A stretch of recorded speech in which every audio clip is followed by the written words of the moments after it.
गणतंत्र महान पर्व निर्वाचनी पर्व आरंभ हो जाइछि। एबे सारा ओडिशा रे निर्वाचनी माहौल सारा ओडिशा रे देखिबा को मिलुतबा बोली वीरमहाराजपुर निर्वाचन मंडली रे मध्य देखा देइछि। गत 2 दिन तले बिजु जनता दल जे प्रार्थी तीन थर विधायक वीरमहाराजपुर निर्वाचन मंडल रही सारी पुणी थे बिजु जनता दलर प्रार्थी जो चयन करा जाइछि। चतुर्थ थर पुणी विधायक प्रार्थी भाव में लड़ाई करने से आग को आसी कौन कौन तांकर मुद्दा रही से ने अधिक आलोचना करवा से वीरमहाराजपुर निर्वाचन मंडली को आसवा पर विभिन्न देवादेवी मंदिर दर्शन करुँच माँकर आशीर्वाद लाभपाई से लोक मंदिर गुड़ी जाऊँगी जनसाधारण सहित आलोचना कर देखा देइछि। एबे आम सांगरे जे वीरमहाराजपुर निर्वाचन मंडल विधायक प्रार्थी बिजु जनता दलर प्रथम प्रतिक्रिया सर कौन रहिबो आगामी साधारण निर्वाचन को नहीं? आमे आज प्रथम करी माननीय मुख्यमंत्री चतुर्थ थर प्रतिद्वंदिता करने आमको जो सुजोग देइछंती सेथिपाई आमे प्रथम करी आज निर्वाचन मंडली गस्तरे आज आसीचु।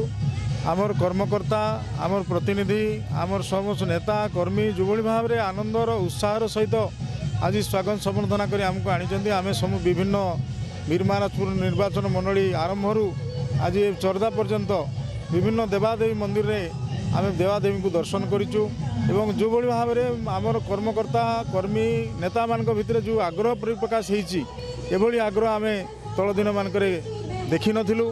एते परिमाण रे उत्साह उद्दीपना जो भाव में भितर रही एथुरु प्रमाणित होची माननीय मुख्यमंत्री को किभली भाव में से भल पाती आमर प्रतिनिधित्व को किभली भाव में समर्थन करुँच।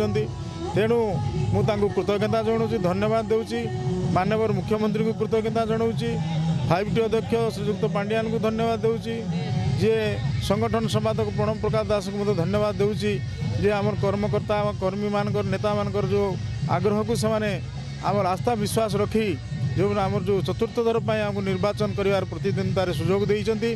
तेणु आम पाखे चिर कृतज्ञ एवं समस्त कर्मकर्ता सागरे मुझे कृतज्ञ देवी आम नेता नेत्री समस्ते जो भाव में आग्रह प्रकाश कर आज सारा दिन जो भाव में उत्साह सहित आज ये पर्वपर्वाणी ठाकुर ठाकुराणी को दर्शन कर सब समस्ते मिसी जाइछंती हजि जाइछंती समस्त ठाकुर ठाकुराणी के पाखे। तेणु ये अवसर में निर्वाचन बैतरणी जो भाई आम विभिन्न कार्यक्रम को आगू आगे नहीं विकास को प्रगति को तेणु कौन सी असुविधा हम ना। बिजु जनता दल बहु परिमाण रे ये निर्वाचित हो मात्र संदेह ना। सर दीर्घ 20 वर्ष है बिजु जनता दल वीरमहाराजपुर गड़ कर रखी आउ 2009 2014 2019 रे आपण विपुल परिमाण विजय होते किंतु 2019 मसीह 13,057 खंड भोट रे मात्र बीजेपी आगर रही बीजेपी विजय होते ए वर्ष केते परिमाण रे भोट आगर रही विजय बोले आशंका रख? गत थर निर्वाचन टिके निश्चित भाव में अलग थिला जो भाव में भारतर प्रधानमंत्री आसिक आम सोनपुर निर्वाचन जिले में भोट प्रचार आरंभ करते सांग गोटे अलग वातावरण सृष्टि कराइला से वातावरण आउ ये निर्वाचन में बर्तमान ना। आम निश्चित भाव में जो 2009 2014 20,000 21,000 32,000 भोट लीड कर आनी आम निश्चित भाव में बहु परिमाण भोट्रे गत थर अपेक्षा बहु परिमाण भोट्रे आम निश्चित भाव में निर्वाचित हेबु एथिरे तिले मात्र संदेह ना।